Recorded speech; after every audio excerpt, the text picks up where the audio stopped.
There've been a few buildings where we have not been able to do that, and we've then taken them offline, as I would say, from teaching. So this critical incident management team is very, very important, and keep that in mind as we move forward this semester. Having said that, I'd like to spend a few minutes talking about where I really need your help. And I need it now. To be really honest about it, we've had very few cases of CV-19 on campus or in our residence halls.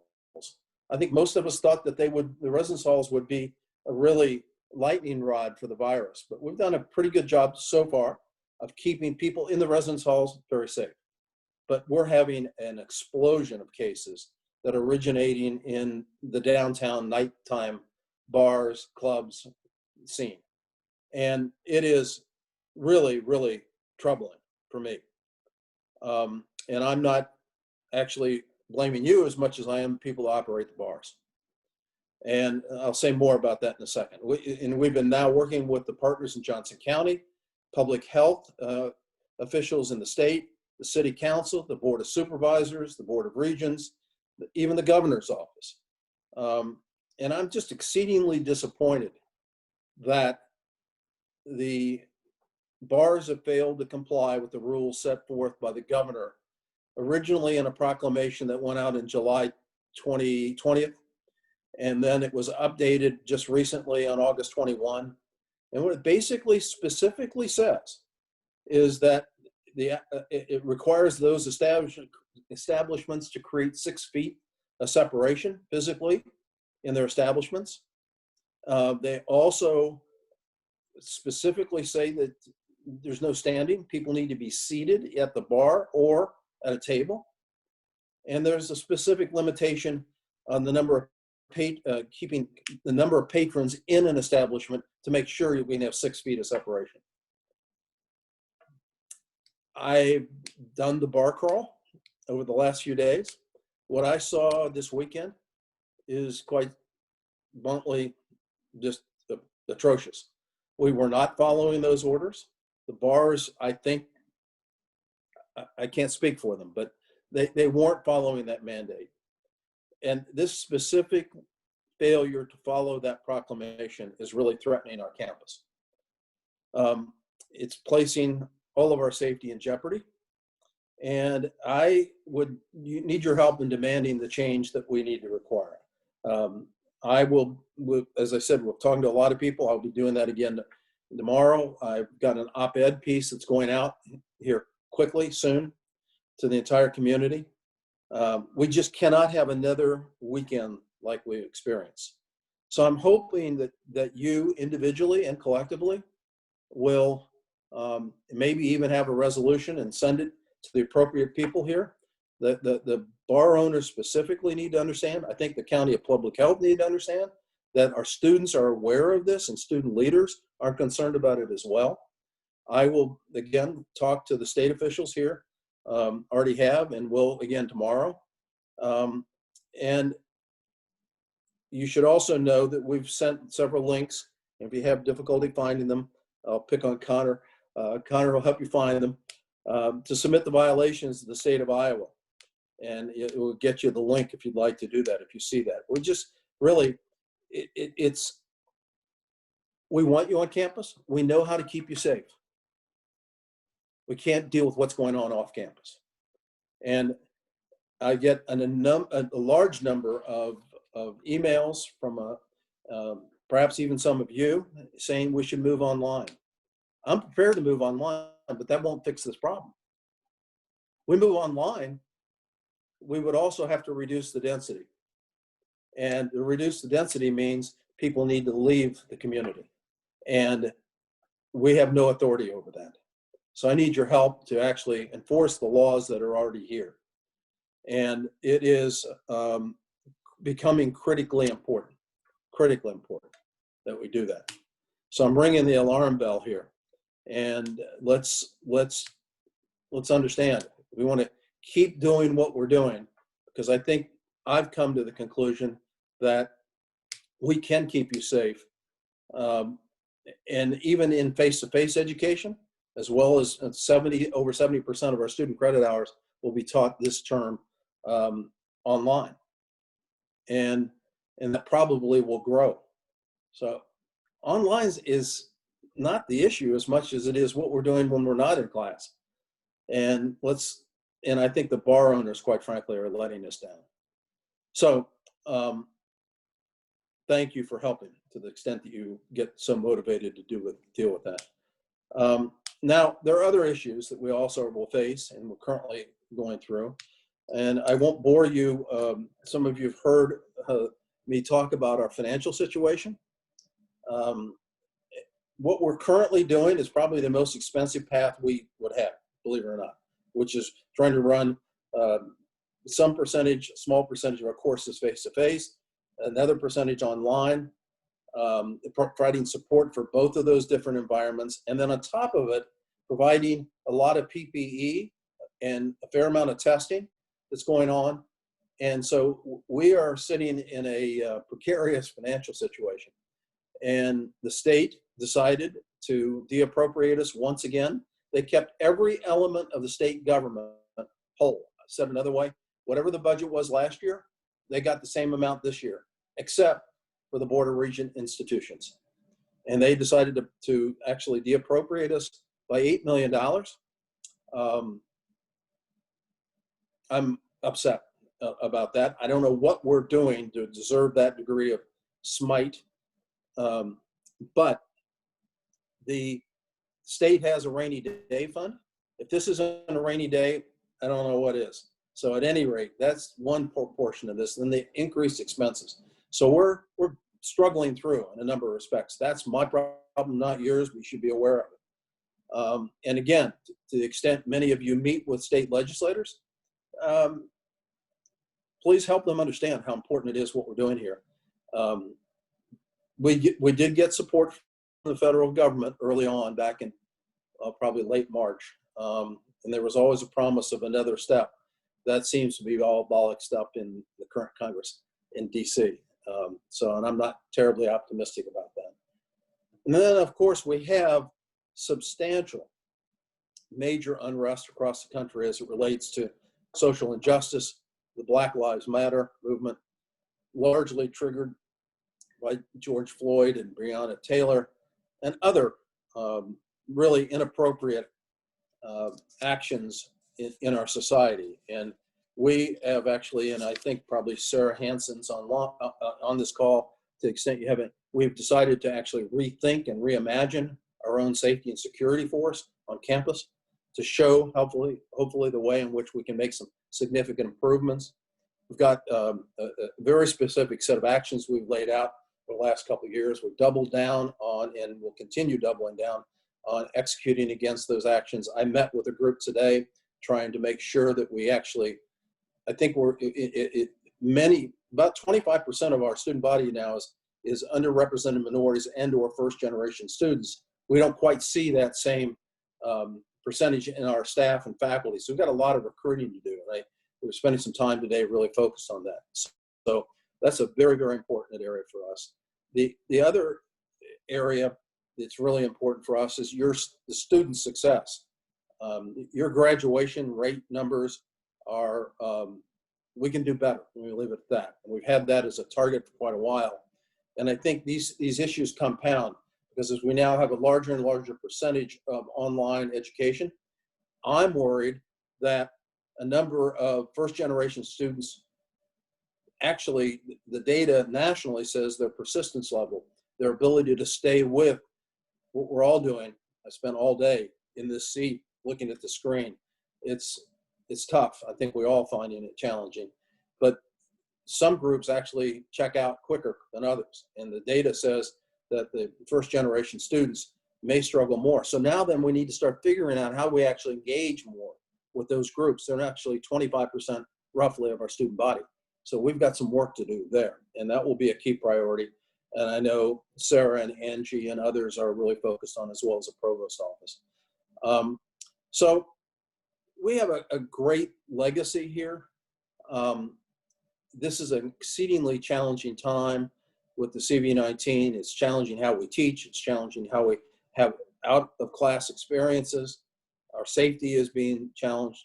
We just need to keep coming back together in many, many ways and understanding what the issues are and how we address them.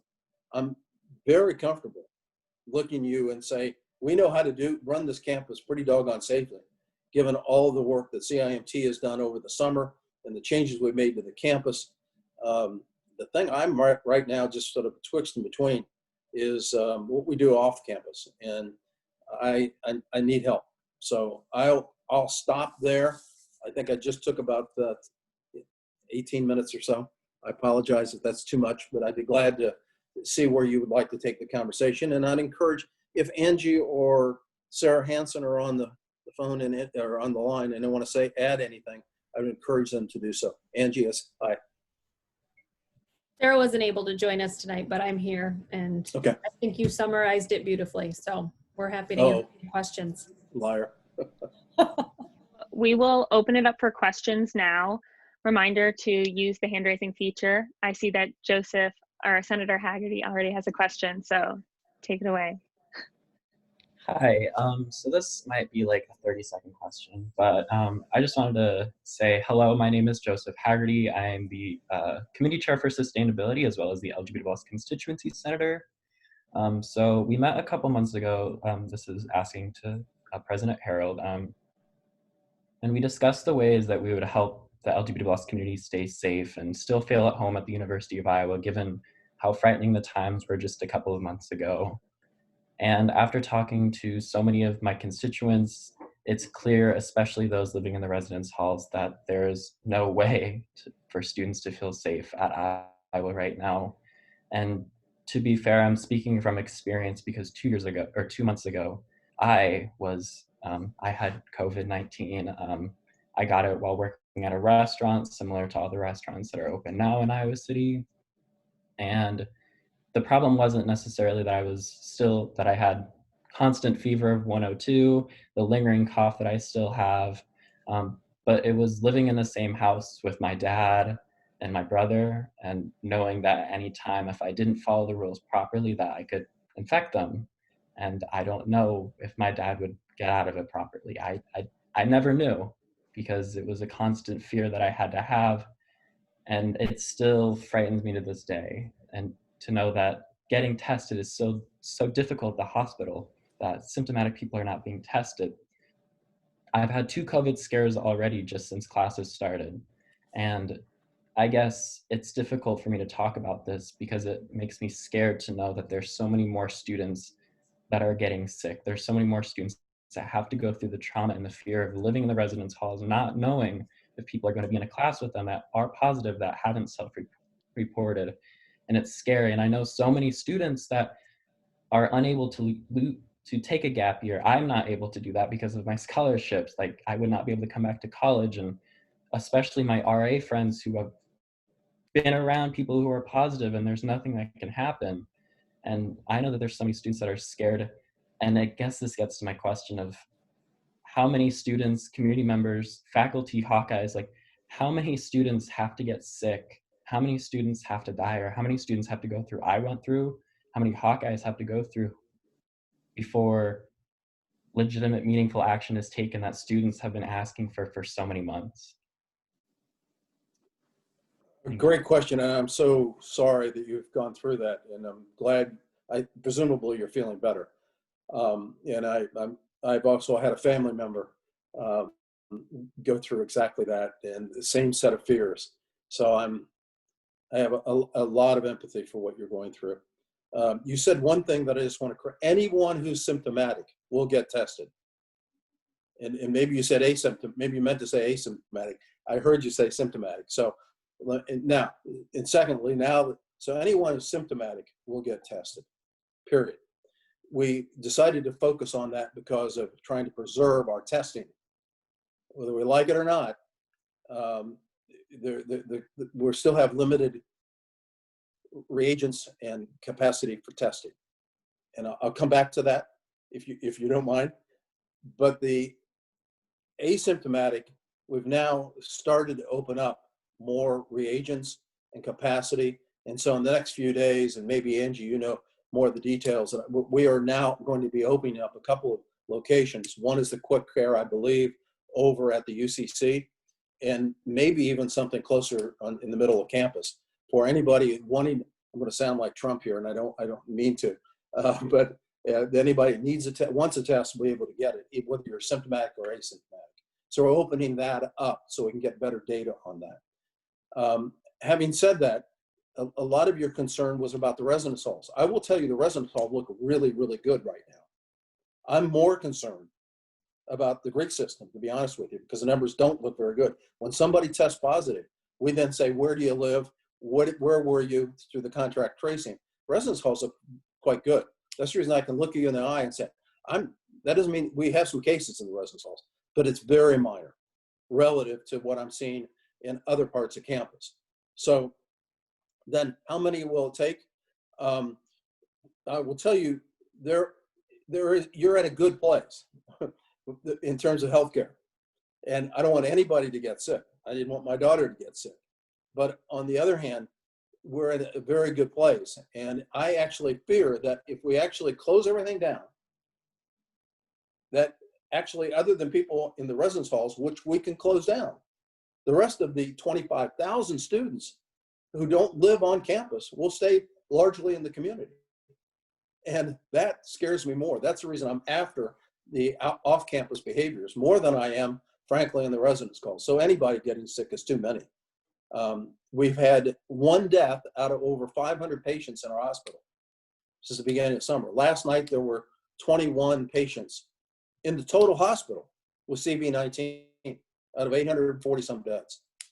So again, I don't want to dismiss this, but let's understand we're all in this together to the extent that you can keep doing what you're doing to protect yourself. It not only protects you, it protects everybody else. And that's the reason mask distancing is so critical. And if we close down, we'll probably have to close down for the whole year. And I don't think I've gotten a number of emails on both sides of this issue from your peers. And there's not a consensus. In fact, if I had to weigh them, I would say, and I don't know that emails to me are the right way to do sampling, but it would be a little more of people saying, please, please don't send me home. Let's keep this open. So I hope that helps. I know some of it probably didn't, but I really do feel for the pain. Angie, do you want to add anything about the sampling or testing? Sure.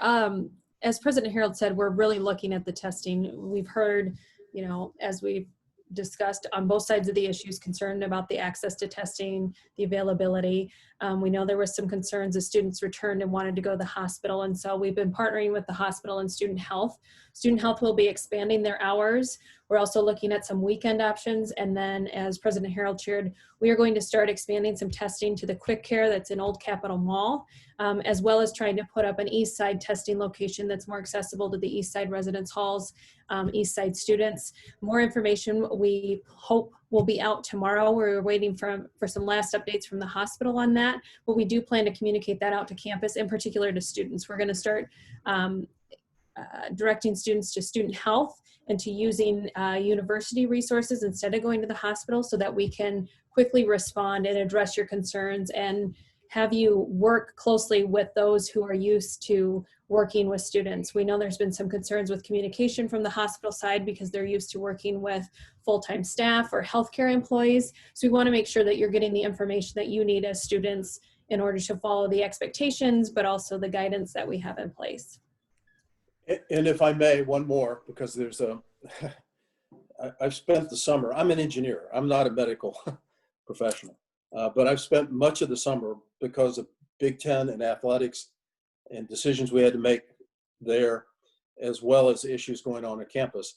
I've learned more about testing than you could ever imagine. And I still have a lot to go, so I don't want to, but the one thing I've learned, there are a number of institutions using a saliva-based test and a quick turnaround. The accuracy of that is quite questionable. Actually, from the FDA's perspective, the authorization to use it on asymptomatic patients is not there. Nevertheless, so we're using what's known as a PCR nasal swab. It's not fun. but we're using that test.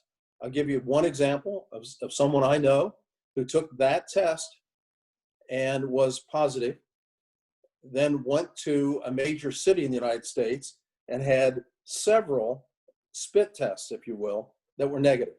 And one of the issues you run into is at the early stages of the virus or at the tail end of the virus, either way, what they call the viral load, the amount of virus in your system could be low.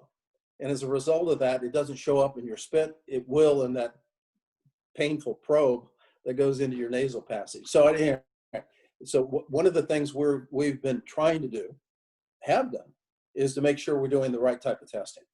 And that's one of the issues. So you may hear that, I don't know, Indiana University, they're using a spit test. We've consciously decided not to do that. Thank you so much. Okay, Senator Smith.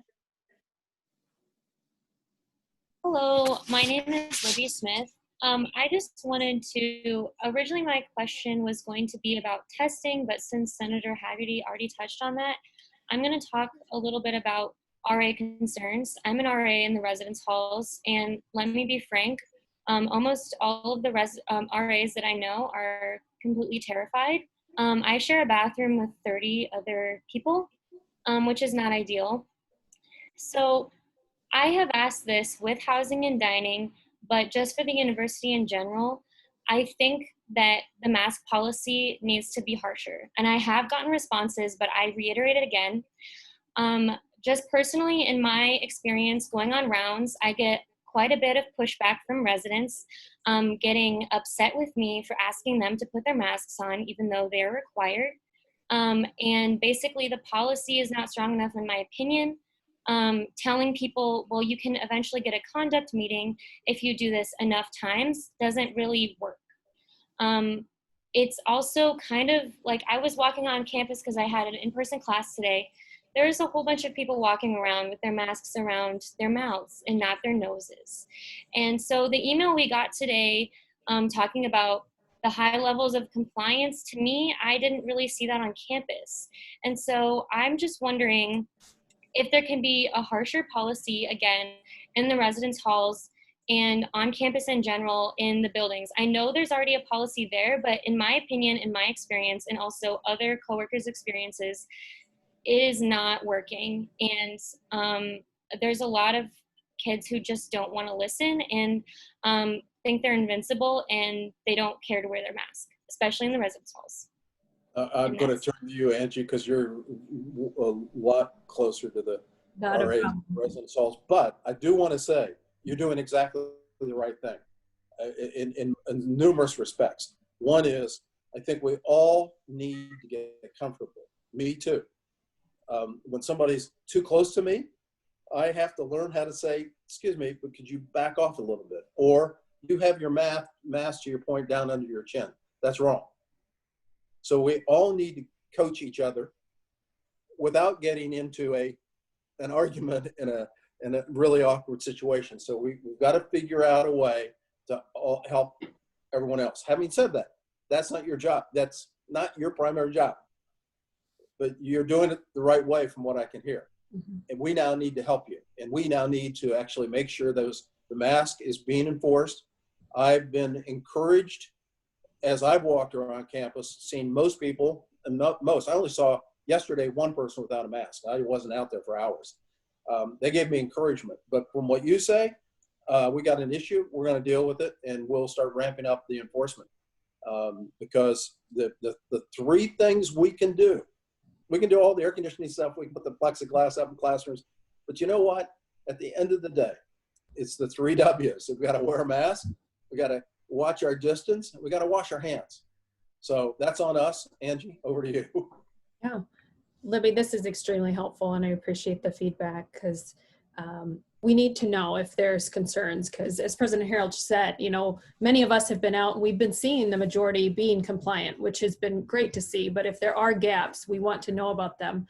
I think the other thing is we were giving some grace. I mean, it's a behavior change. It's a change in how we've been operating. So allowing us to have the opportunity to have that conversation, but then the next step is the enforcement. And so if students are having multiple warnings or multiple conversations about wearing the mask and it's not coming, then that needs to be reported up. And I think some of that is we're not getting the reports.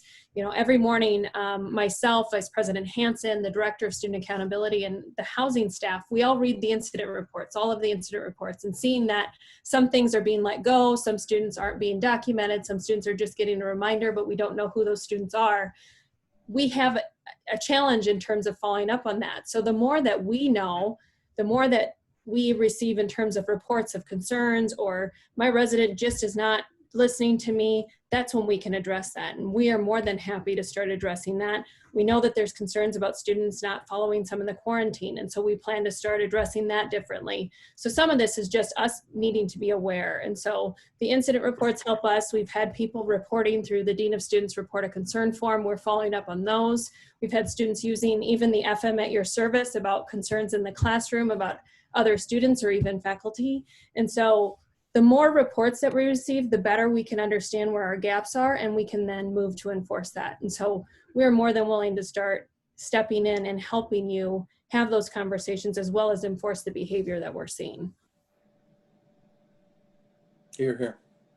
And if we need to, I don't want to get too harsh here, and you'll slap me, but you know, if we need to actually take action, disciplinary action against a student, we will. And we're getting close. But please do that and help with the downtown scene. Sorry, I've got to keep coming back to that. It's everything. We're all in this together.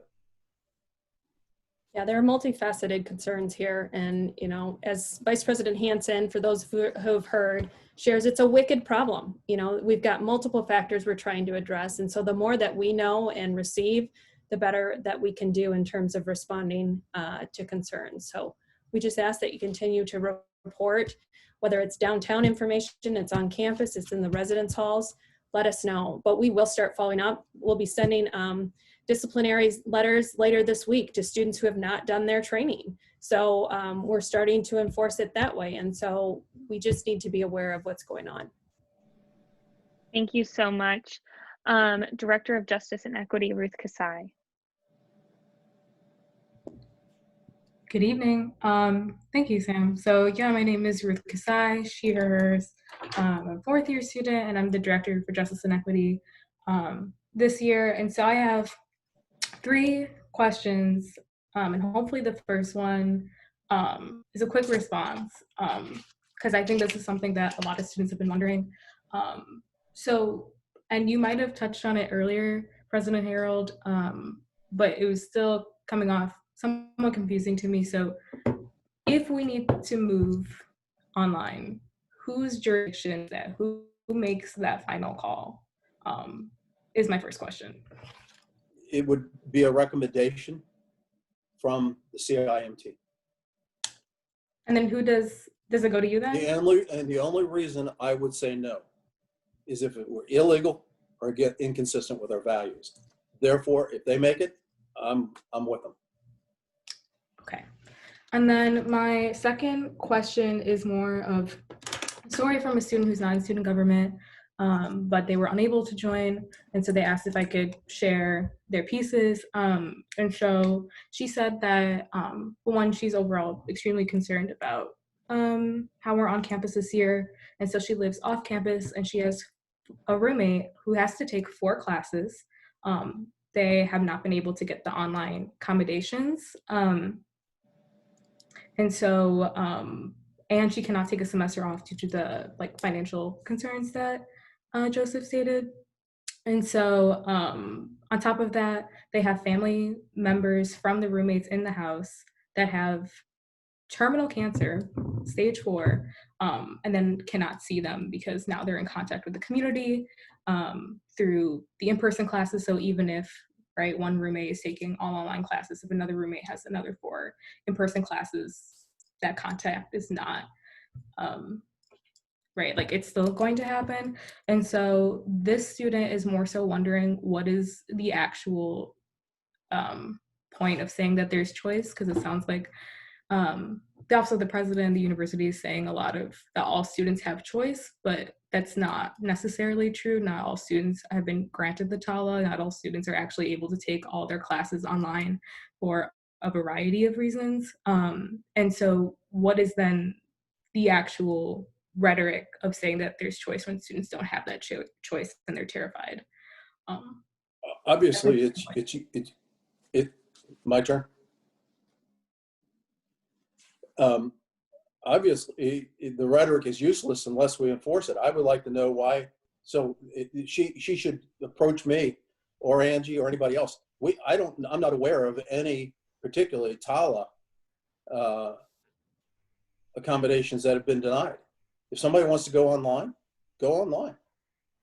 Now, there may be a course instructor they can't find the course online. So now we got to get down into the details. But even my own course, I actually converted it online just to make it easier for most of my students. I had a student say, look, all my courses are online except for yours. So I can it's first class tomorrow. We're going to be online. So I don't know. I need to know the specifics. Then there was embedded in also, Ruth, in your question was that this individual may need more help with, I don't know, I'm not quite sure, internet connection, online, I'm not sure. The best way to resolve those issues is to step forward and come to us and let us help.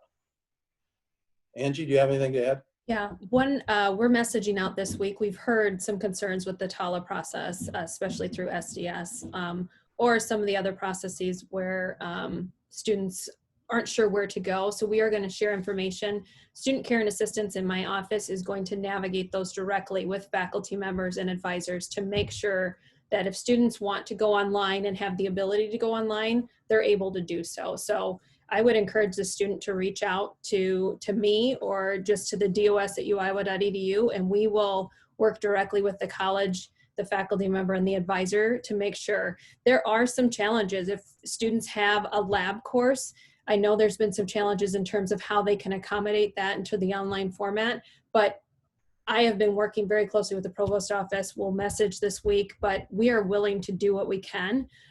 We just need the students to outreach directly to us, and then we will help them navigate that so that they're not having to do that on their own. Yeah, we may have to go through some particular hoops. We have a lot of medical students right now that have obviously labs like anatomy, but they've been in session for, I don't know, 5-6 weeks now, and they may have to gown up and use different safety precautions, but they're in the labs. Labs and studio courses are a challenge. One of the reasons I'm really concerned about if we have to go completely online and we don't get the bar scene back under control is that we're going to lose these labs and for many of the sciences as well as the studio courses for the arts. That could be painful for some people in their academic progression. And so the bottom line answer is she should come forward. We want to help her or him. Okay, my third question, and this one will be a doozy. So on behalf of my role and also myself as a Black woman, just a lot has happened obviously this summer. So I just want to run through a really quick list of, it's very abbreviated, but list of things that have happened this summer to Black students at the University of Iowa in particular. And that's just Black students, right? So you have all the other sects of intersectional students. But this summer, we have seen threats of white supremacy involving the protests pretty closely on our campus, and still not fully handled and communicated to the campus body. We also saw everything that happened with athletics, and that was more particular to Black athletes. And that's still unsettling to a lot of Black students. We also had 2 Black student deaths this last summer, weeks within each other. So 2 people within our community. We also have all the things regarding Black Lives Matter, including the shooting of Jacob Blake 2 days ago in Kenosha, the night before classes started. You also had derecho, which many students largely still don't have Wi-Fi or power and are expected to come into classes.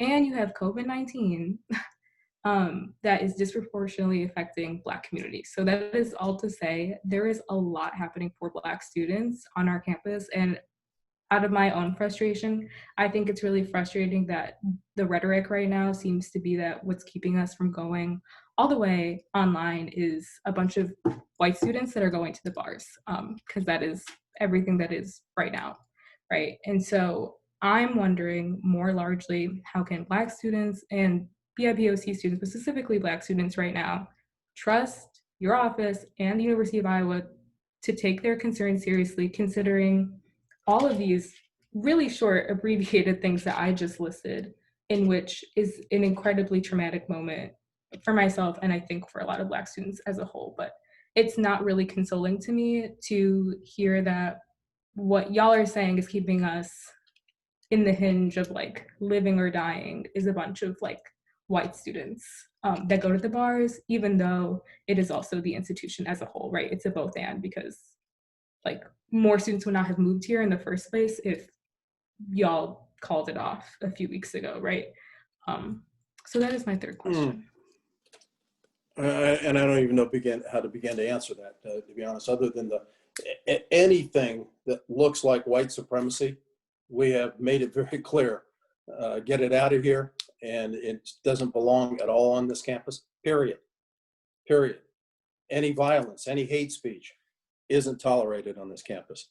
We put out a lot of statements of that, and if we need to put out more, we will. As to the ratio and what's going on with look, anybody who needs help needs to raise their hand. As to whether they can trust me, it's a two-way street, and I mean that in the context of I will do all I can to help, and I can't help people that don't ask for help. So honestly, this is about us, and the Black community is a very important part of us. I'm sorry, Sam, if you want to cut me off, that's fine. But I just want to say, I think there are many execs that have seen this as a testament. I have been in so many hours of meetings this summer regarding the threats of white supremacy, and everything in which we said that we wanted in result of that has not come true. I, for myself, literally don't want to get shot on campus by a white supremacist. I think there are many Black students that are literally afraid to walk outside. And so I do think, and I'll stop now after this, and you don't need to respond, President Harold, because I don't think anything that you will say in this moment will make me feel any type of better in this. However, I do not personally appreciate a lot of the rhetoric that is saying that y'all need to hear from us when we're literally telling you, like in this meeting, right? I've spent probably like 100 hours of meetings and emails and collective organizing and trying to communicate that people are scared regarding policing, white supremacy, many emails, many records where the response is every single time, we don't know what to do. And so I don't find that to be a real response, nor is a statement an actual testament to make me feel safe. Okay, now I'm Fair enough. You and I have talked several times, Ruth. This is the first time you've ever talked to me about white supremacy. If you know of any white supremacists, please bring them forward.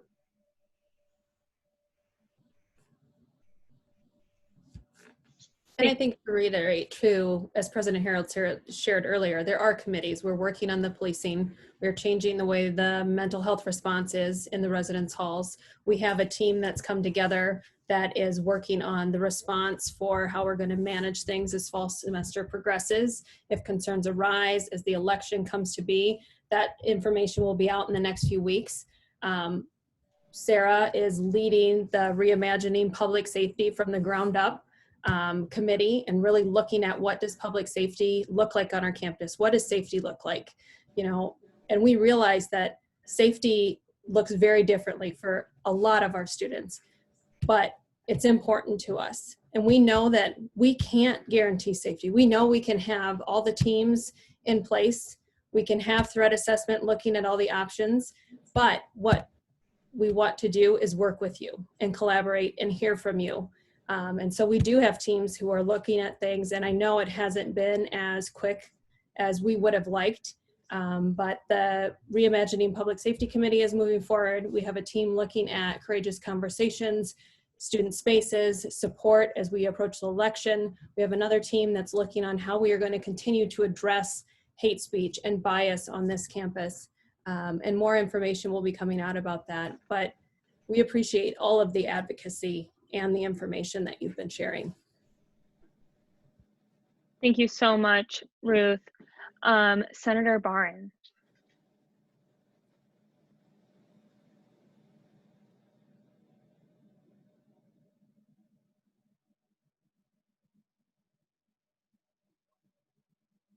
Is that meant to be Baron? I don't want to. Oh, I'm You're sorry. okay. I'm bad at pronouncing names. Yes, sorry. Fine. Sir, Mr. Bruce Harold, I just want to start off by saying that we are not all in this together. We are definitely not all in this together. You keep saying over and over that we're in this together. We're not, and talking about where you need us. No, we need you. Like, where have you been this whole summer, Black Lives Matter? Where have you been? Black women, trans women are being brutalized. Like, we've been looking for you. You're nowhere to be found. And the first time I see you, you're telling me you need my help. You're telling me we're in this together. We're not in this together. I'm a Black woman. And first of all, I'm not at the University of Iowa right now. I'm literally the whole TILA, whatever. I applied for it. I live in a multi-generational family. I don't have health insurance. My mom lost one of her jobs because of COVID. So my little financial aid FAFSA is being helped with financing our home. So I'm begging a university, the president who tells me that if I ask to go online, I'll be let to go on. When I apply, you tell me no. So my advisor is the one I jump through. That's a different tangent. But you telling me that we're in this together, we're not. I'm gonna applaud Ruth Kazai. Ruth has been in countless meetings, like literally doing things you folks should hire people to do. And I'm also frustrated because when you hire Black people, you'll literally hire Black people only for diversity, equity, and inclusion. You'll need to hire Black people in different areas of the university because that's how things are gonna change. As a Black woman, I do not feel safe on this university, and I feel insulted you telling me that we're in this together and you need my help. I need your help. And you're telling us if we ask you, all we have to do is ask. We are asking you to go online. We're begging you to go online. I literally broke a lease, paying funds that I don't have to not be at the University of Iowa because I'm not putting myself in that situation. I don't have health insurance for different other reasons. So we're telling you, all we need from you is to take us online. And you're over here blaming the bars. The bars wouldn't be open if the university was not open. Folks wouldn't be on campus if the university wasn't open. But I'm sorry, I get a little passionate because I love my community, and literally we're getting hit with this with more. Literally every day I wake up, there's a Black man, a trans woman, another Black, like it's frustrating, and we need you. You don't need us, and we're not all in this together. So thank you for your passion. I hear you. So you would advocate for us going 100% online and not worry about labs and not worry about studio courses. And that's up to you. And would you, that. well, fair enough, but I need your opinion, and I'd appreciate it. And then would you also move everyone? I can't move people off. I can move people off campus, but we can't move people out of apartments.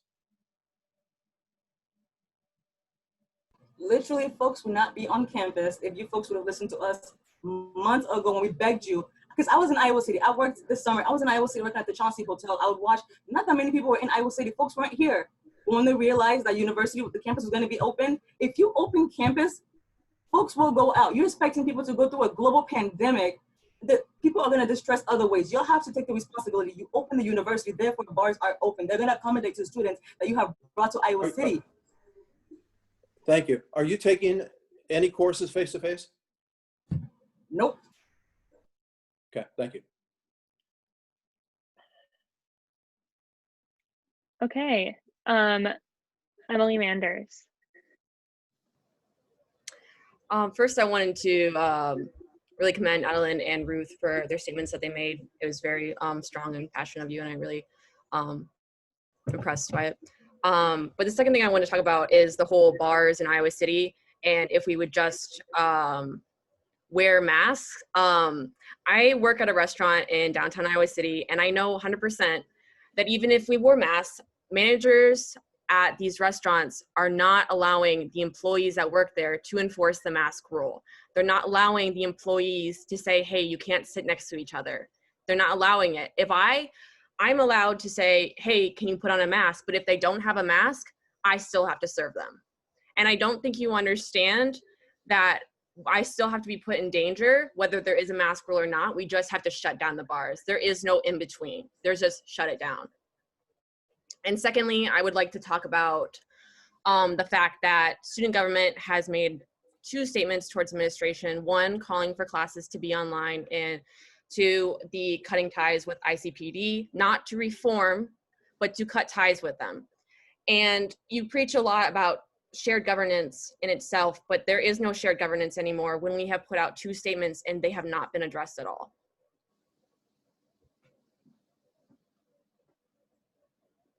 I will be proposing that we close the bars.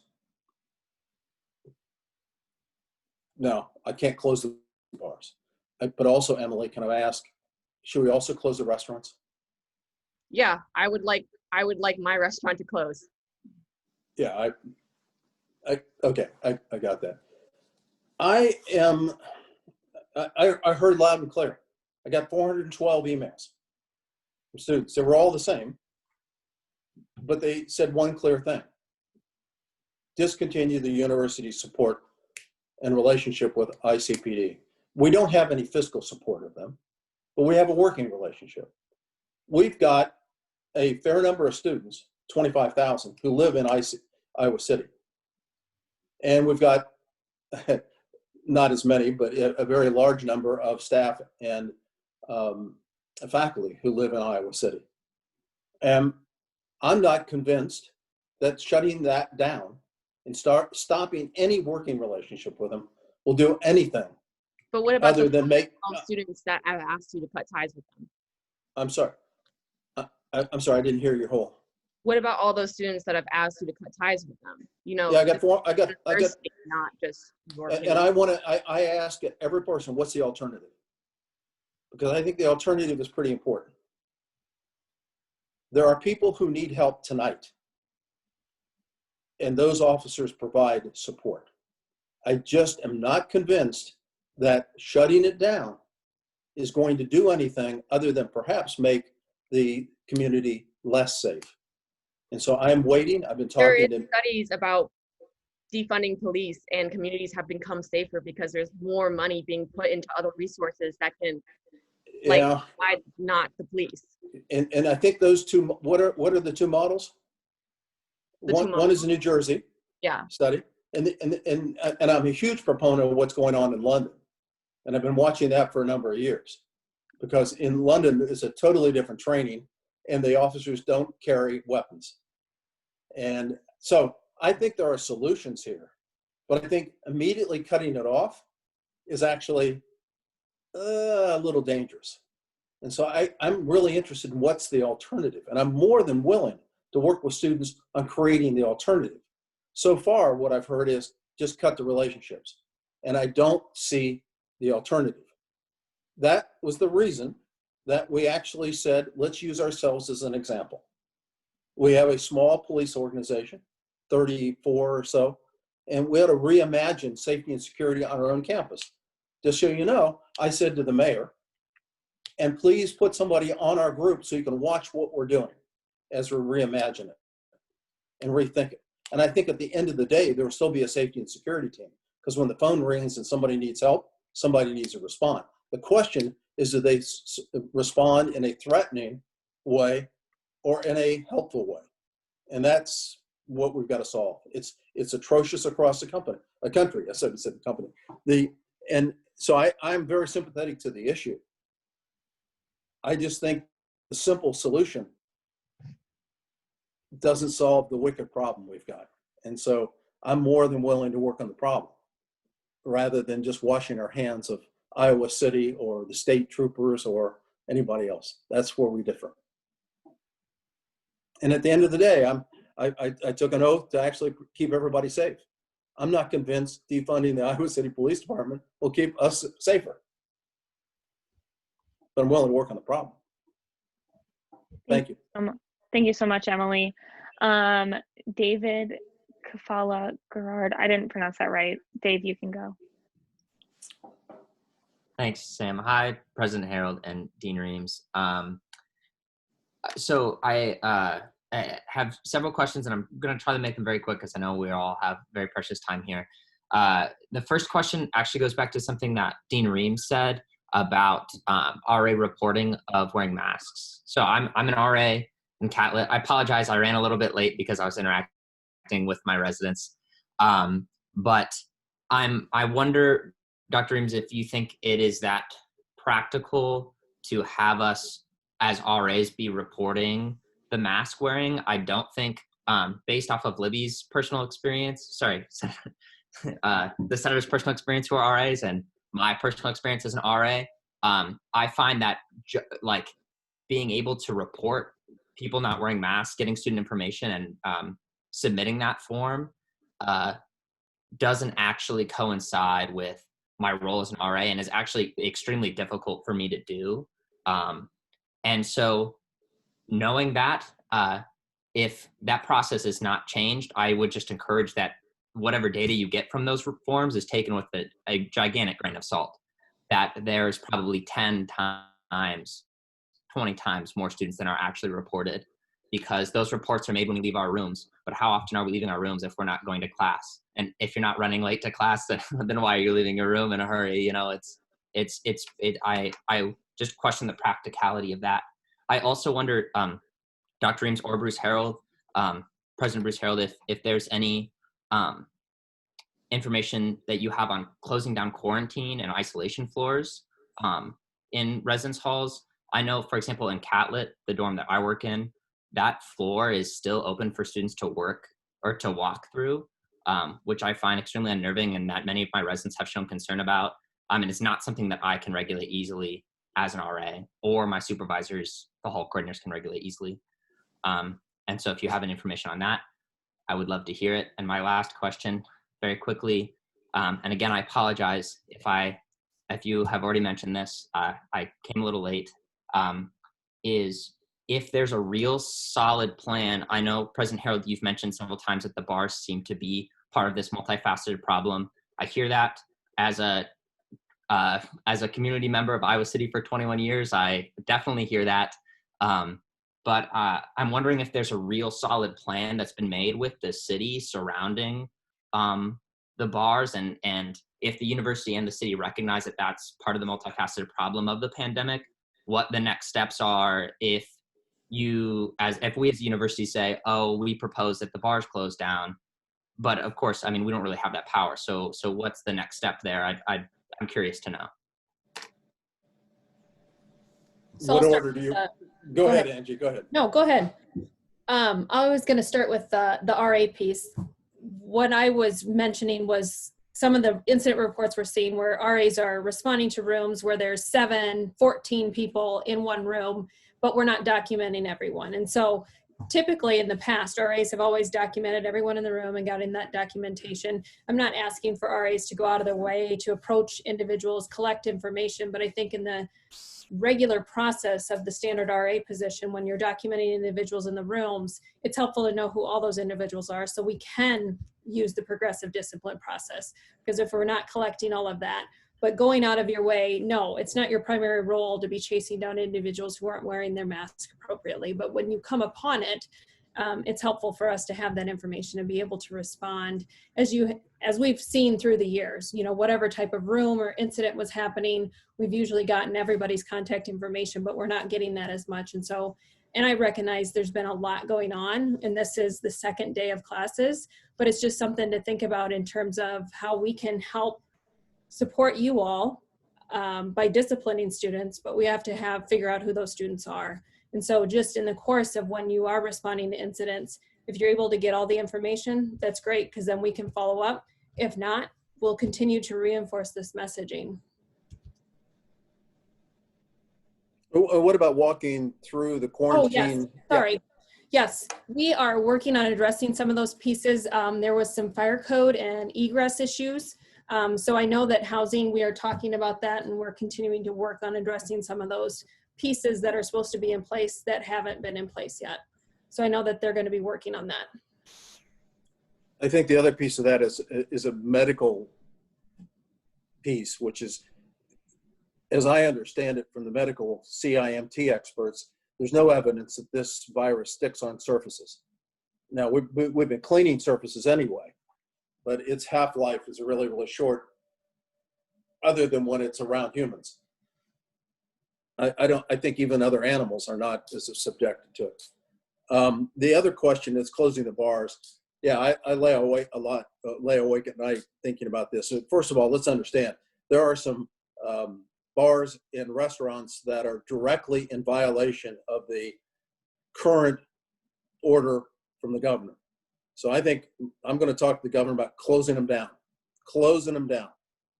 We need, and maybe all of them in the county. I mean, I really think we're at that stage. Secondly, I'm going to have a serious conversation about it, and it's not just the bars or restaurants. It's also in apartment complexes. I've walked around apartment complexes and listened to the parties. I jog, and so I jog around parts of the community, and I've seen the backyard parties.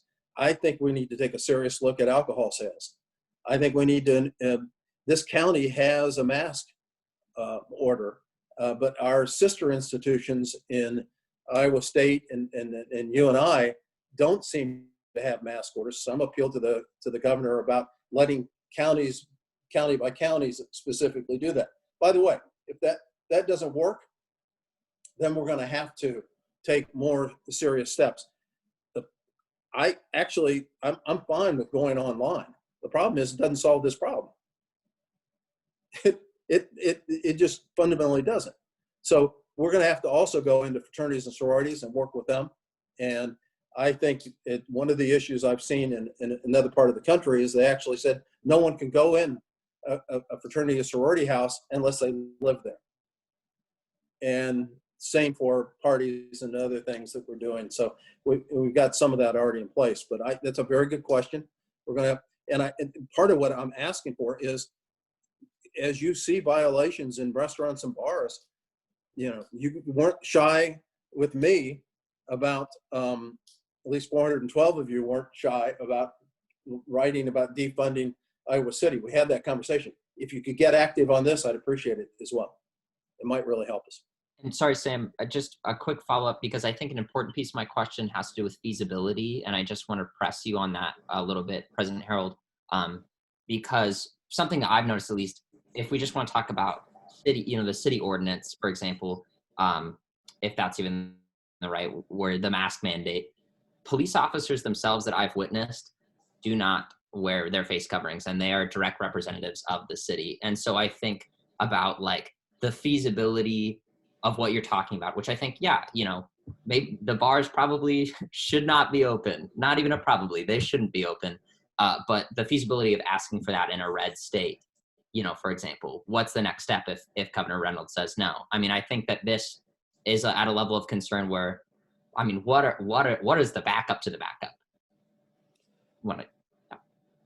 The backup to the backup has put a lot of pressure on the people that are red or blue. It doesn't make any difference. So I've got an op-ed that I've written that are going to go out around this point, to the extent I honestly am meeting with the governor soon, tomorrow. And I think we just need to do what we know how to do, which is to make sure that we don't take no for an answer. And if we end up closing the University of Iowa because of that, I'll stand up and say, we're closing the University of Iowa because of that. Now that's a political mess, but it doesn't solve the problem, to your point, to my point, which is we still have the bar issue. So I think we've got to use all the pressure that we have in a number of different fronts. That's the reason I'm asking for your help. And the more we do that, the more, and I know I'm not allowed to say that we're in this together, but I think on some of this issue, some of us are in this together, and we could actually be effective together. If you got a better idea, put it on the table. Thank you so much, Dave. I know we still have a lot of questions to go, but for the sake of time, this is going to be the last question. Senator Berari. Hi, my name is Shalini Berari, and I'm Committee Chair for Health and Safety. Also, I just want to say, in regard to what was said before about how coronavirus does not stay on surfaces, according to the CDC, it does stay on surfaces for 3 to 4 days, depending on what type of material it is, and it actually lingers in air for up to 3 hours. So when people are pulling their masks off and walking around on campus, they could possibly be spreading COVID if they have been infected and don't know about it yet. So that's actually a really big problem, and we shouldn't take that lightly about surfaces or people just taking off while walking. But my actual question is, how many cases have been happening in the past few days during the summer? What is the university's solid plan on dealing with the pandemic later in the fall when it starts to get colder and people will inevitably be crowding in indoor spaces? And flu is also going to be going around. I know that we're going online after Thanksgiving, but living in Iowa, we know it's going to get cold well before that, and flu season starts in October, so we will be on campus then. Some great questions. So our flu season tends to start later here. And so if you look at it over the last several years, it tends to start in the late February and March period. So very specifically, we're going to encourage everyone to get vaccinated quickly and for the flu, so we don't have both at the same time. And once again, that's going to be people's choice, but I think what's going to be really, really important that we actually vaccinate. Secondly, we've done a great job of actually flattening the curve. So our medical system is prepared, very prepared. And finally, some of the safety measures of the 3 Ws, I think actually play right against that, the same issue.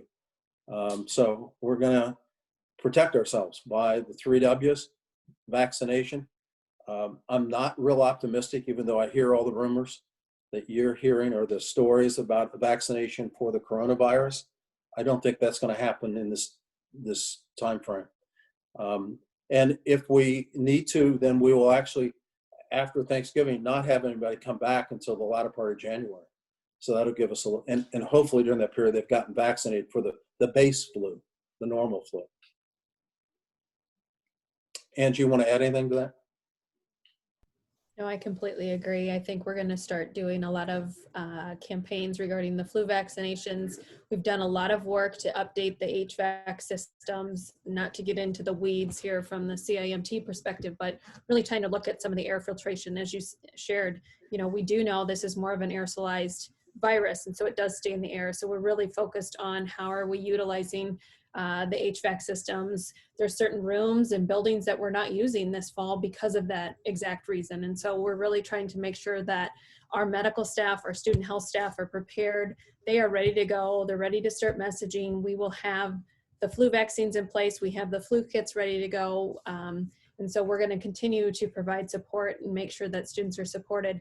It's hard because Iowa is, you know, it's Iowa, you know, we never know what the weather's going to bring. I mean, last Halloween, we all had snow, but then, you know, a couple years ago in December, it was 65. So, you know, we're hopeful that we can continue to utilize the spaces that we have created for outdoor spaces. We're expanding those across campus to more buildings, so we have much more space. We're also expanding our Wi-Fi. And we're hopeful for the fall, but if not, we will make sure that there's space. The student space reservation system is being heavily utilized, and we're really thankful that we were able to get that up and running. And so continually finding spaces for our students to gather, to come together in socially distanced ways, but also to have private spaces across campus to hold meetings, to attend their lectures. We're going to make sure that those spaces are available to you all because it's important for your success. How often are we deep cleaning? Back to this quote, the virus actually may linger longer on surface. Sure. So we are cleaning every day. Obviously, you've all probably seen wipes across campus almost everywhere. So we're encouraging individuals to wipe down after they leave spaces, but also at the end of every day, our facilities management team is cleaning the classrooms in the buildings and restrooms and things of that nature that are more public in nature. Private spaces, so like my office, I have to clean my own office space. So if I have someone else in there socially distanced with me, I clean as soon as they leave. But for the most part, facilities management is doing the cleaning and following the CDC protocols that were issued. Thank you again to Dean Reams and President Harold for coming tonight. And thank you all so much for your questions. So you guys are free to go if you want, but we will continue on to the period to the public access presentation by Katie Mikulski. Hello, everyone. Also, thank you to President Harold, Dr. Reams, and the other students and faculty that joined us today for open access. I'm the Director of Operations for, I'm the Director of Operations for Undergraduate Student Government, and I'm going to be giving a presentation about SharePoint today, which is a tool that we use in student government. So this information kind of pertains to senators and executives mostly, but thank you for joining. So I will share my screen with you all, and we can get started.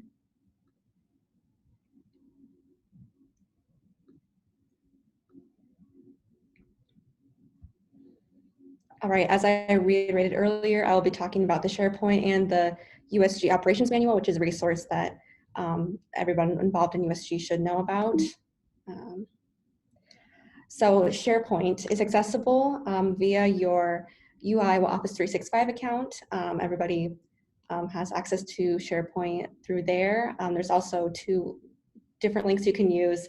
This one is just a link for the page. However, I did make a tiny URL just because I know that the original link has our former name in it, and I've been working with ITS to get that changed. But as of right now, you can either use this link right here or the tiny URL text the SharePoint. And if you are a senator or an executive and you are unable to access the site for whatever reason, please email me.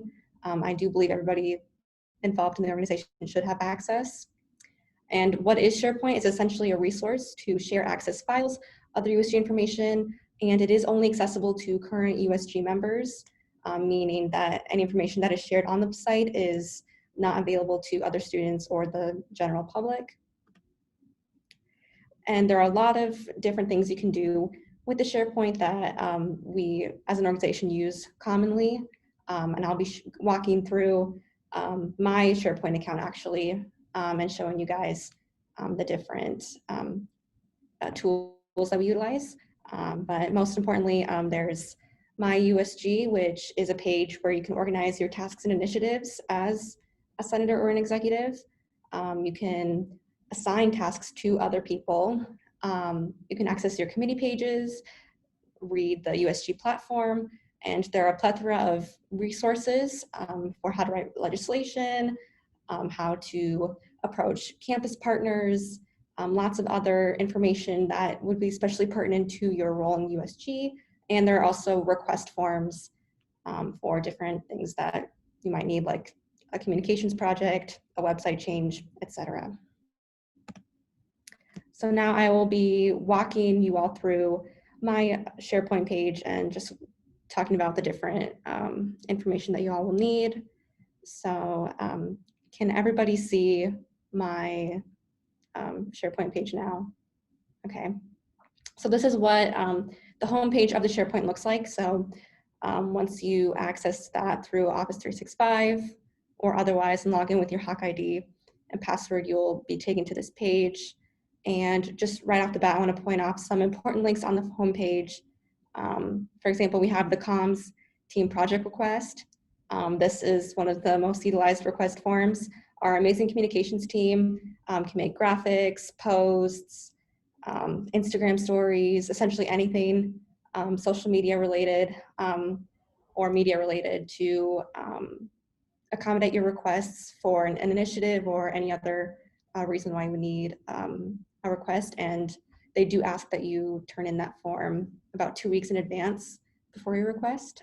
There's also a link to an office supply request form, not as applicable to the situation right now. However, if you do need anything office supply related, you can request those there.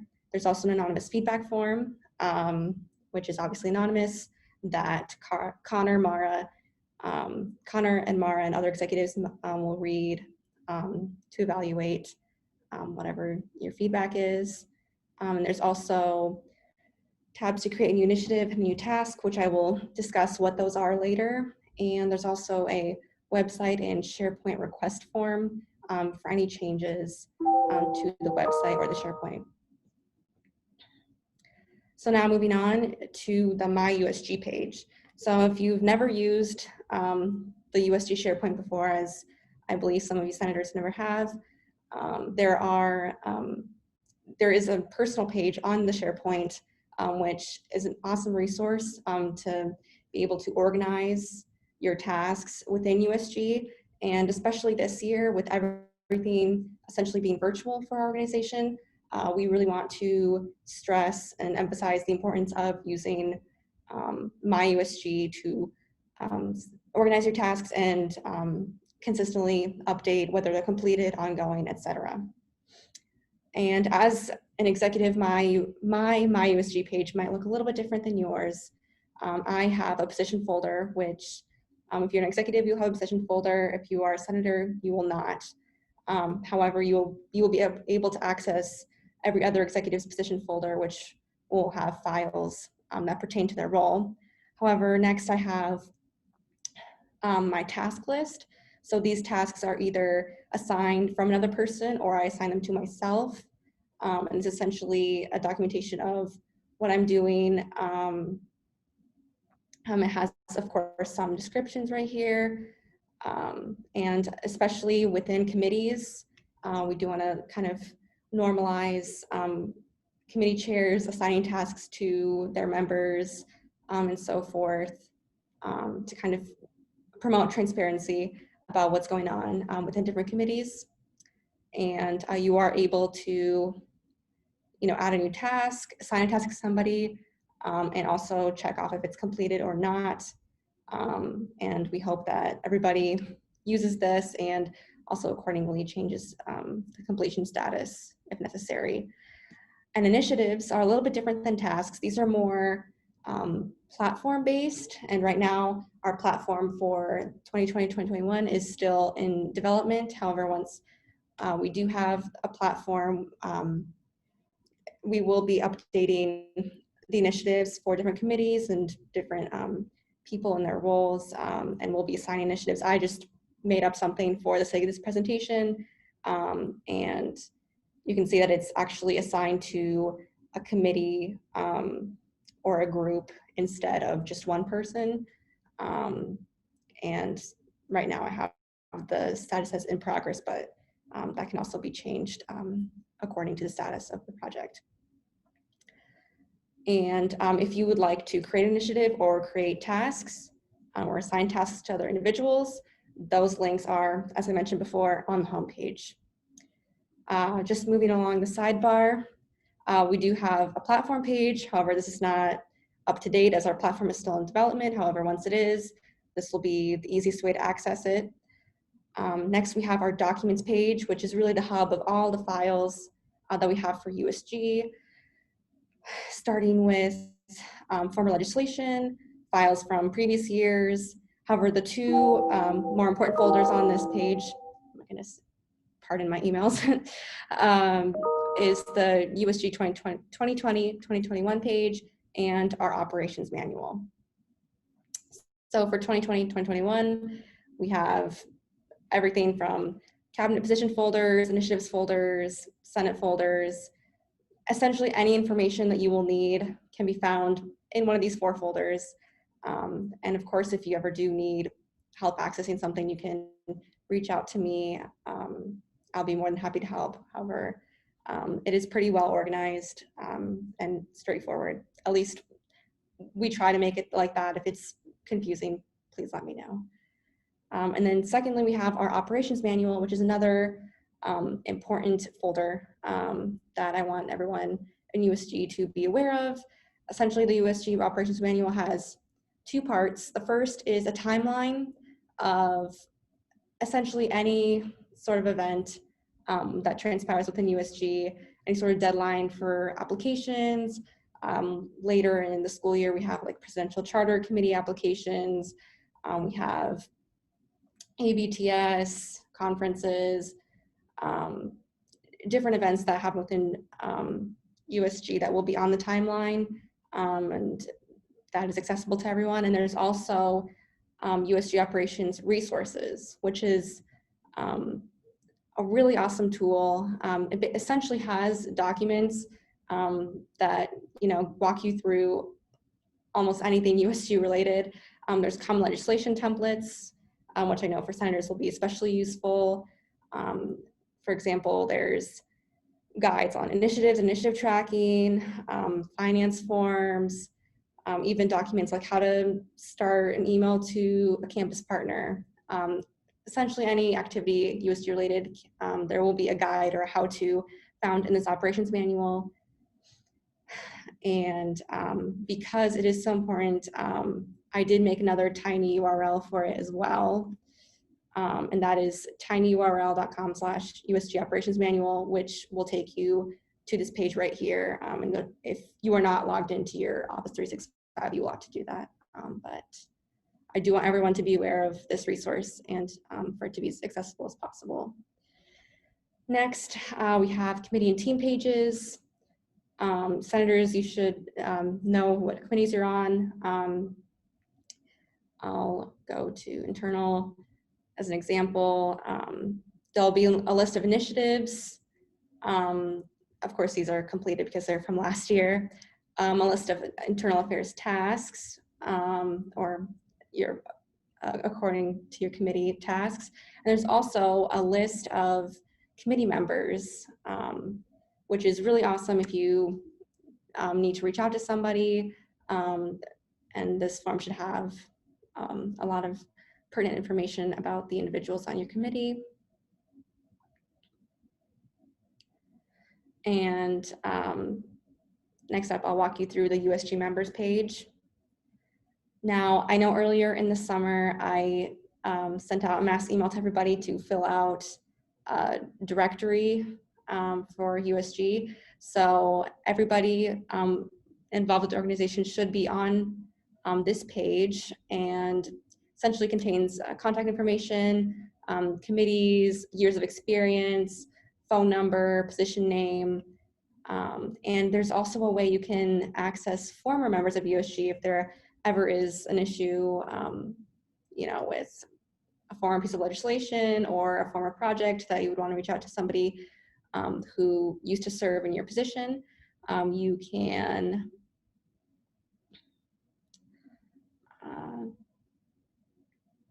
if you go to this all items tab right here and you click all members and historical, you will have the full directory. So that even goes back to the early 2000s, I believe.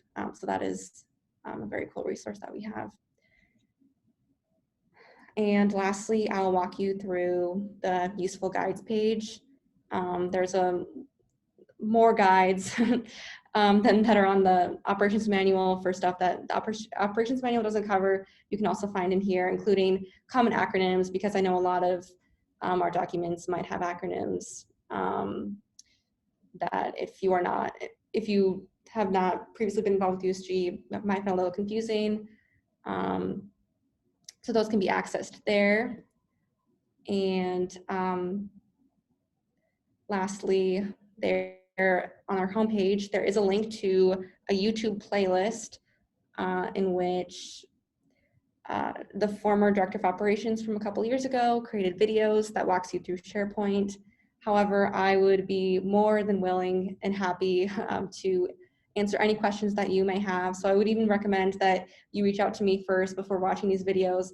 However, I just want everyone to know that these videos are there.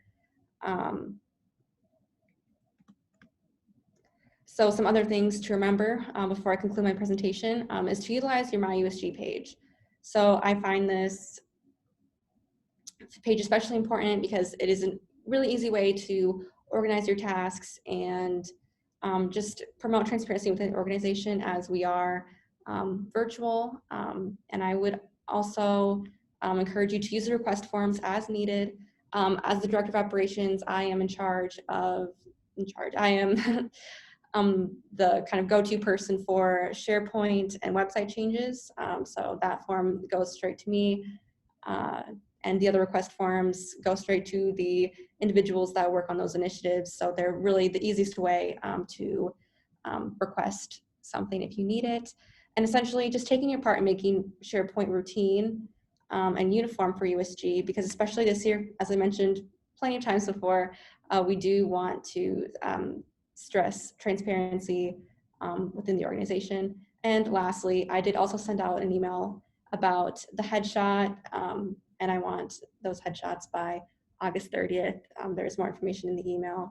And if you have any questions about that, you can also reach out to me, and I would be more than willing to help.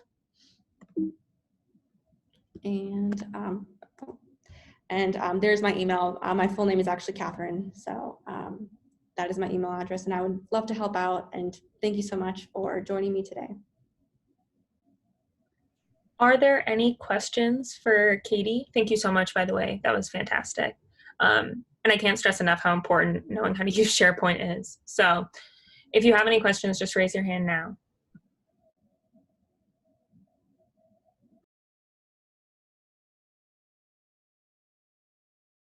That just means that you did a really good job, Katie, so no worries. Thank you.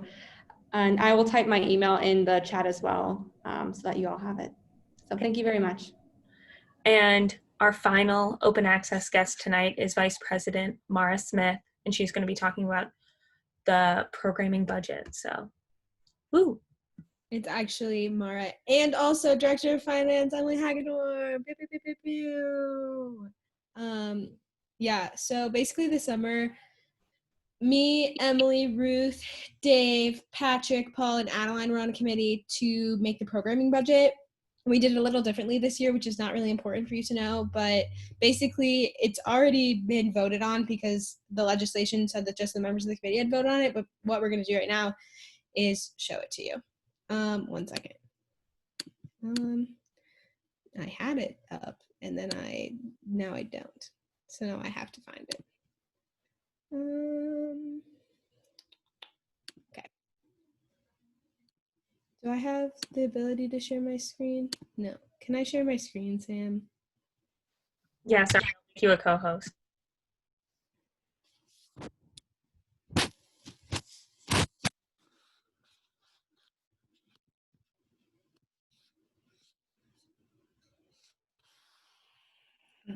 No, it just says you're the host.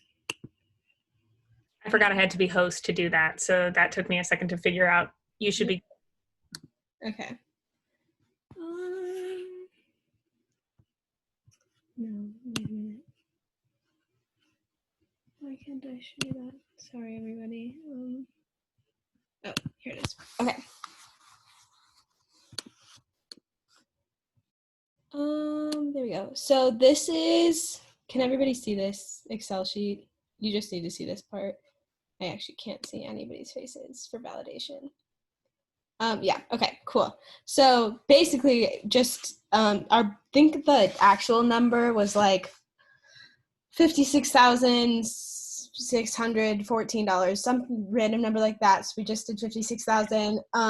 And we're going to review all of these programs at semester because of the nature of our semester. We don't really know who's going to need money or who won't need money. So at semester, we're going to review all of this and reallocate or keep the same depending on how things are going. Yeah, but there's that for all of you for your viewing pleasure. Does anyone have any questions? Or Emily, do you have anything to add? Yeah, just to kind of explain what the programming budget is really quickly in case you, we talked about it a little bit last semester, like just a little tiny baby bit, but basically the programming budget is a part of our operational budget, and we work with Sarah Hansen, who is the VP of Student Life, and she kind of gave us some priorities that she would like things funded on campus, and Connor and Mara had some priorities of things they wanted funded on campus, and the committee took those kind of two, I don't know whose that was, but that was a fun round. Those two priority lists, and kind of compiled this list of programming budget to fund through the year. So that's kind of what the programming budget does. In case you were like, Emily, where does this money even come from? You can find it under the operational budget in SharePoint, FY21 operational budget. It'll say like Mara said, it's like 56,000. I'm gonna say 694. I think that's what it is. I don't know. But we just funded that 56 flat, and she's right again that we decided we're gonna check in on all of these at semester and be like, hey, did you actually spend it? What are you spending it on? Is it effective? Are we going to be in person next semester? Do you need all this cash? So on and so forth. Does anybody have any questions about what we funded or why we funded it or whatnot? Or you can email them to Emily and I if you care to talk about it more. Otherwise, that's all we had.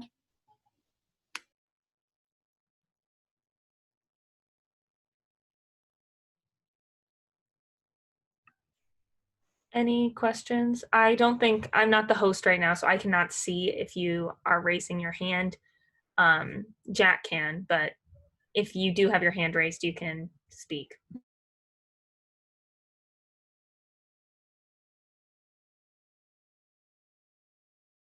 Okay, well, that's fantastic.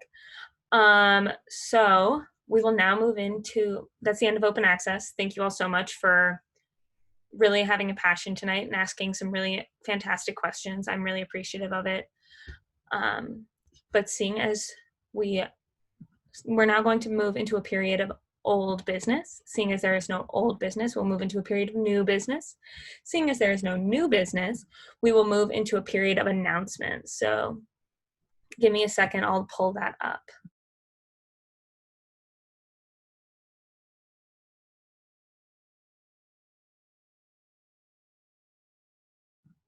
Hey, Jack, can you Do I need to make you host again? make me a co-host? Just make me a co-host, please. Do not make me host. Just make me. I didn't want to. Sorry, we're still figuring this out. Okay, you should be co. Thank you. Yep. Okay. Boop, boop. So, can everyone see this? Yeah, okay, Emily shook her head, so. Also, this is old. Yeah. Sorry, everyone. I don't have any announcements. Thank you.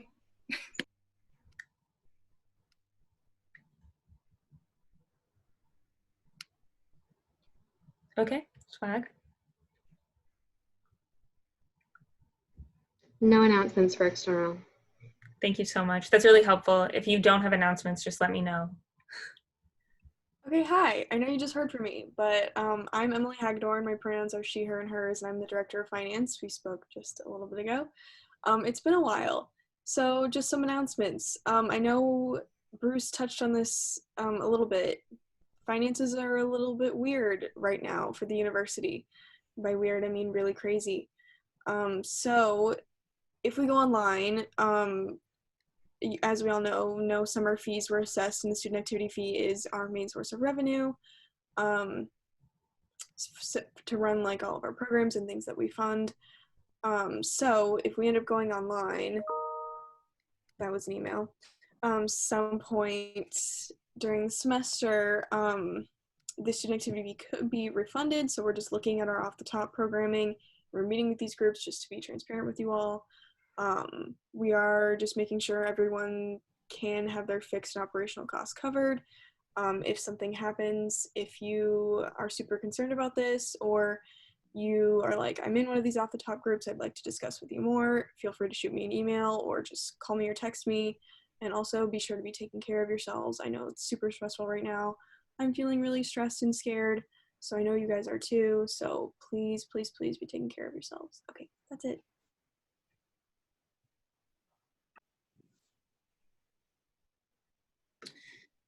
Hello, my name is John Dickens, pronouns he, him, his. I'm the Director of Governmental Relations this year.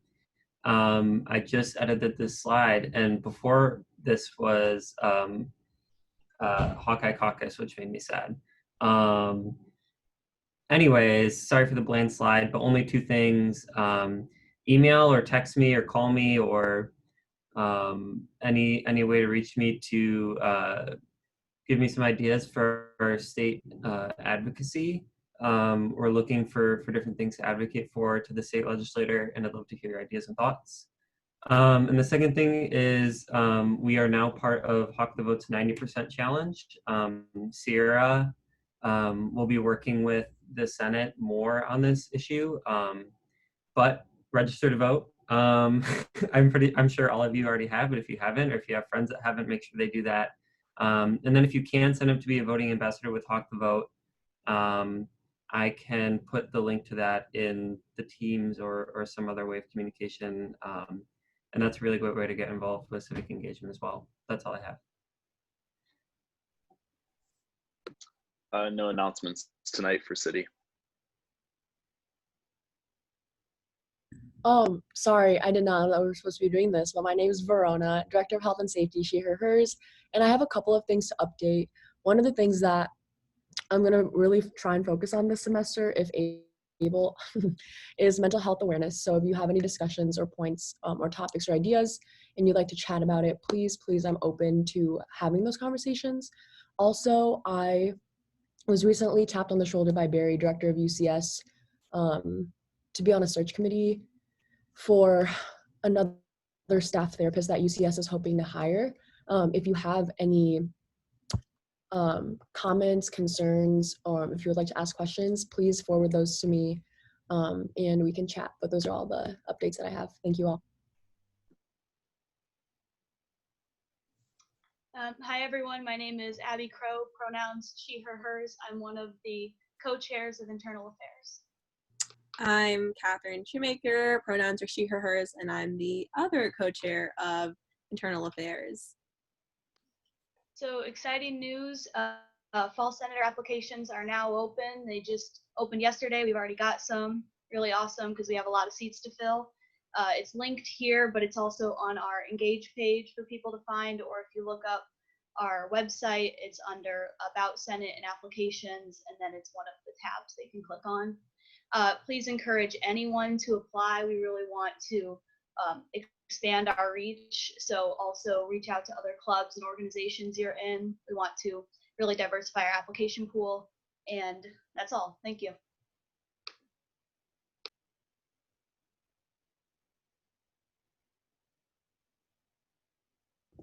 Hi, once again, my name is Ruth Kasai, she, her, hers, and I'm the Director for Justice and Equity. So, sorry, I just ate something spicy. But to recap everything that we just saw in this meeting, because I think and I imagine Justice and Equity will probably talk about it more. That was really bad. That was really bad, and that's nothing on anyone in student government. So I just want to give a shout out to Sam for adding more time and managing that as well as she could, because that was a mess on his end. But to recap, this moment is really important that we're in right now for many, many reasons, so much so that a white man told a Black woman to find the white supremacist. So that's really bad, and I have no other way to emphasize that other than everything in which y'all just saw. So just as an encouragement to be really engaged in this moment for so many reasons, because that's really bad. To the second bullet point, execs are working on a summer report, which will be really helpful for y'all to see what we've been, but Justice and Equity, and specifically myself and Joyce and Caitlin have been doing a plethora of work this summer, like a lot of work revolving and Mara and others regarding policing, creating a Black student support fund, Black student therapy groups, the healing spaces, handling threats of white supremacy, and a bunch of other stuff. And so I just want to reiterate that we've been in consistent communication with administration regarding this. And so just to go back to those pieces with President Harold, we've been doing everything on our end, and I think a lot of students on this call could also say that they've been advocating as hard as they can to move classes online and other pieces as well. And then to the last piece, if you're very, very encouraged and want to get involved with moving classes online as well as a few other demands, the Sunrise Movement, COGS, which is the Graduate Professional Union, and Iowa Student Action are having a protest this Friday on the Pentacrest at 4 p.m. And I'm just plugging that in there as somebody that knows that that's going on. So yeah, if you have any questions, comments, concerns, feel free to follow up.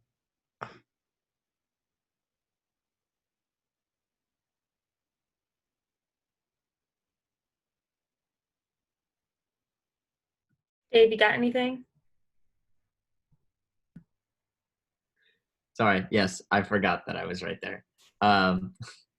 Yeah, so hurriedly edited this because, like Verona, I forgot that this is something that I do. So student life, it's been busy in the summertime. You know, we just finished on Monday the airport shuttle season, and surveys will go out for that. Org tips, as I'm sure many of you are aware, is a service that has historically been underutilized. And so we're taking a look at that and rethinking that. There's just a lot of summer updates to go along with that. Coralville Busing, we're renewing our contract with. I know that Cameron and Rona and I have been working a little bit on trying to think about the accessibility of menstrual products around campus. So that's a collaboration we've been doing. And in the future, there's some works for the accessibility of Hawk Ideas, because many people don't even know that that exists. So that's all I have. Thank you.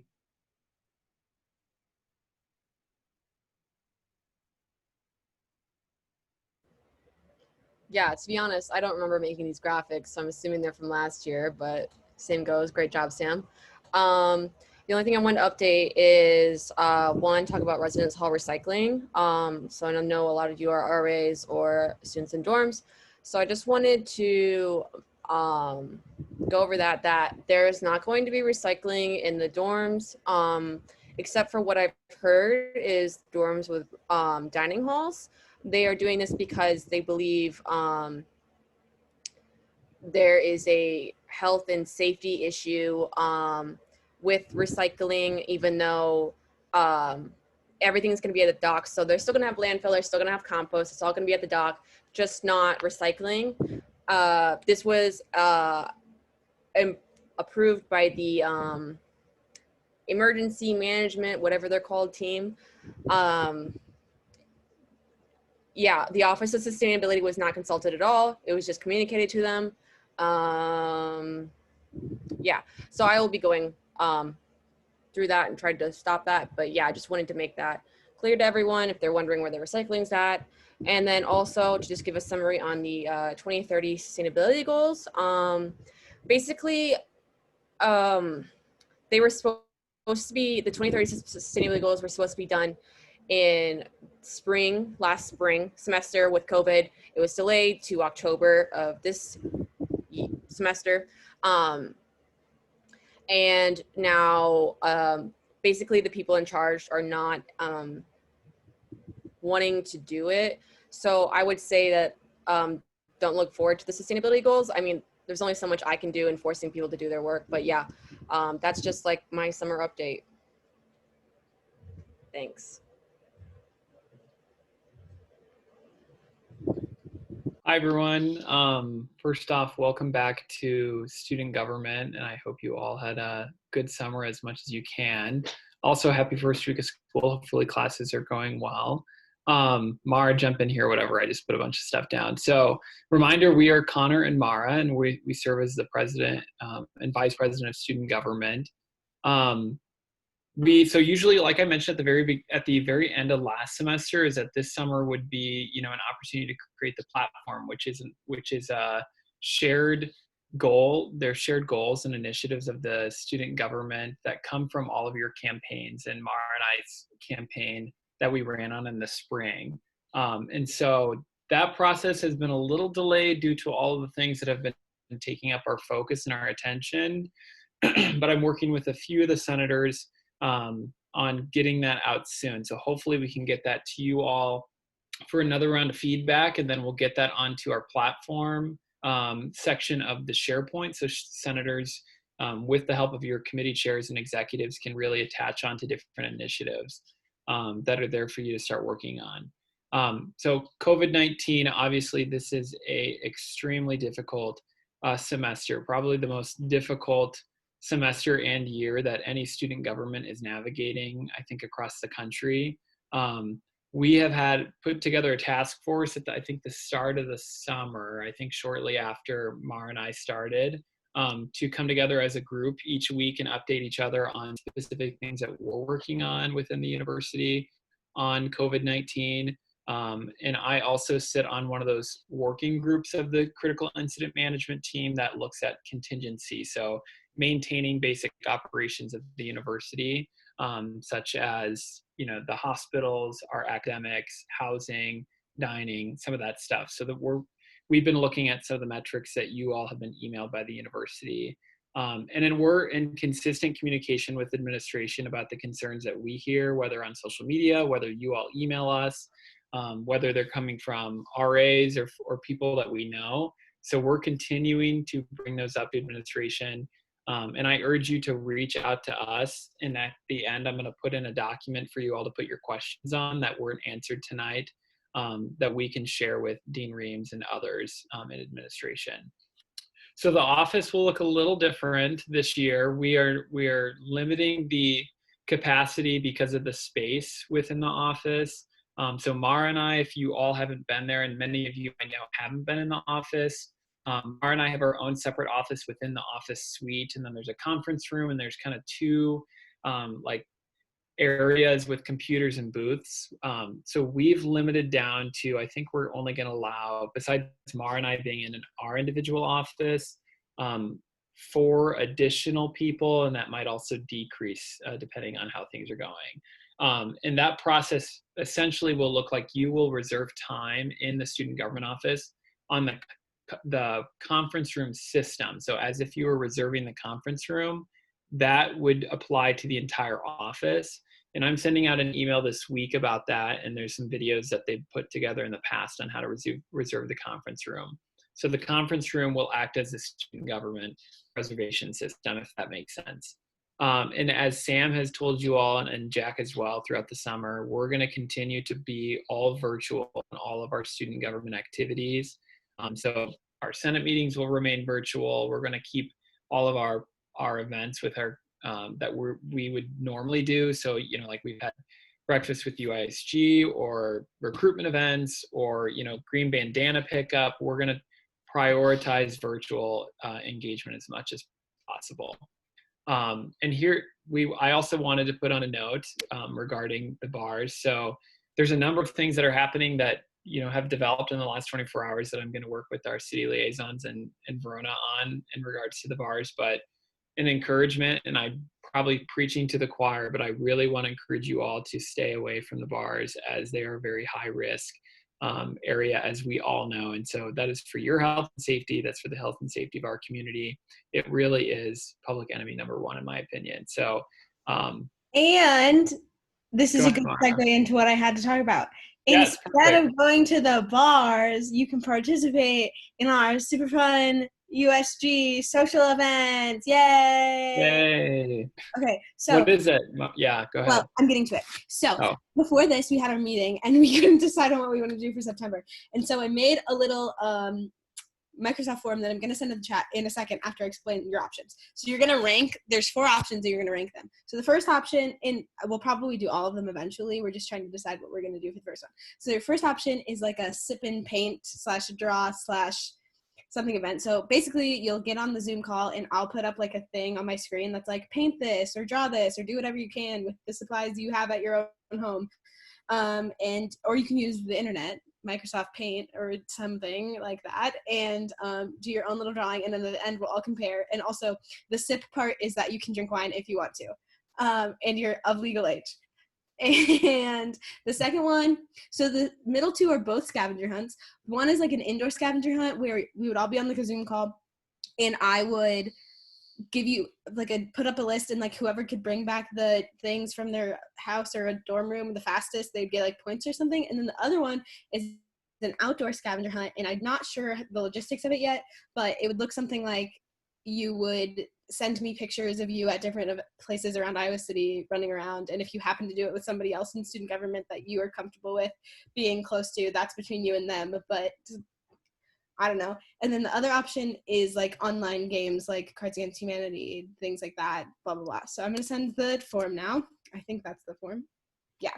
And you can fill that out, preferably immediately. Otherwise, your opinion might not be considered.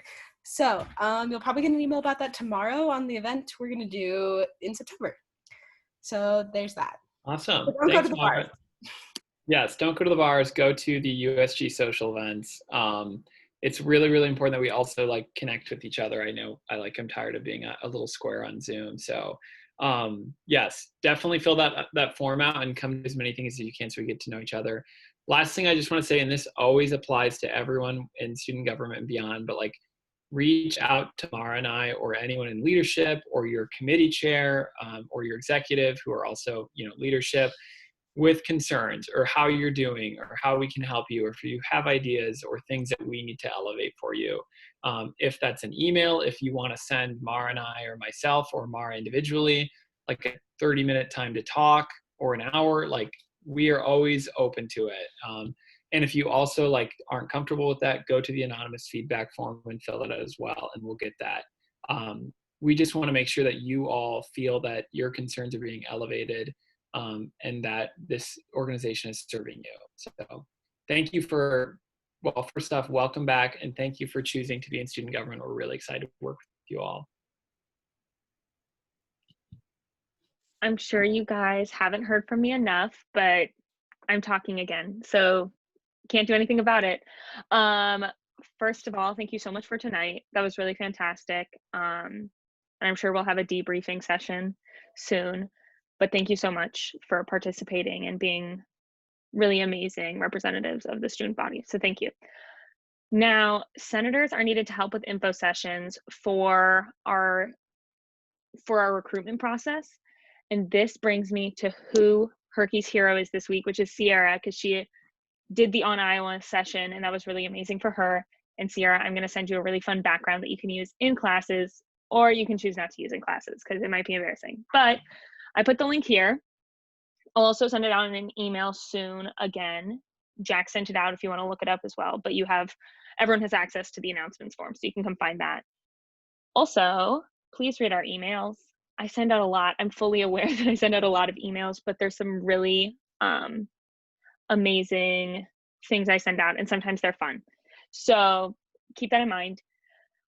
I'm going to put up an open access request Google form and a suggestions for Senate Google form as well, where you can fill out who you want to see at open access and anything that isn't really going fantastic. I know we are all adjusting and learning how this is going to work, and I'm really appreciative if you guys send me constructive criticism. And finally, I know this is a really difficult year for so many reasons. Please reach out to Jack and I if you need to miss a meeting, if you just need someone to talk to. We are here for you, and I really want this to be a place where you feel supported and cared about. So just feel free. I'll send you all my number if that makes it easier too. But yeah, so that's it for announcements. And seeing as there is no more old business, new business announcements, we are going to adjourn and move to committees, assuming that is ready, Jack. Oh, honey, yes, it has been ready. We are ready for committees. If it doesn't work, just as a preface for everybody, if you are assigned to a committee that you should not be at, you can come back to the main session and hopefully I can put you where you need to be. But I apologize if you are not put in the right committee. I tried my best. So without further ado, I'm going to open the rooms. Jack. Yes. Should we stay here in case anyone has to come back and then go? I have us staying in the executive lounge. No. Wait. Jack, you have me set up for student life, and I'm not in student life anymore. Okay, where do you need to be at? I'm justice and equity. Okay. Sam, how much time do we have? Each committee is going to have 10 minutes because it's just a check-in. It's not a committee week, so they're fine. Hi, I'm not now in any committee that I'm aware of. Okay. What is your? I'm the student athlete rep right now. Okay. I was talking to Marisa that she was working on it last year, and she was like the one in charge on this, and she told me that she wasn't sure if I was gonna be in any committee as of now, so I do not know or have the information to know where to go. I feel like she might have been in student life. One second, let me text Connor. I think no worries. Life. If we can't find that information, I would say for now you're good to go, but just hold tight until we get that information. Thank you. Perfect. Yeah, no problem. So do you want me to wait a second or? Just hold on. Just hold tight for now until we get that information. And if we don't get that information, you're free to go. Perfect. Great. Thanks. Yeah, of course. By the way, usually Senate meetings aren't that insane. It was a pretty intense one. Yeah, I was like, oh my God, this is That was crazy. your first one. Yeah, it was a lot.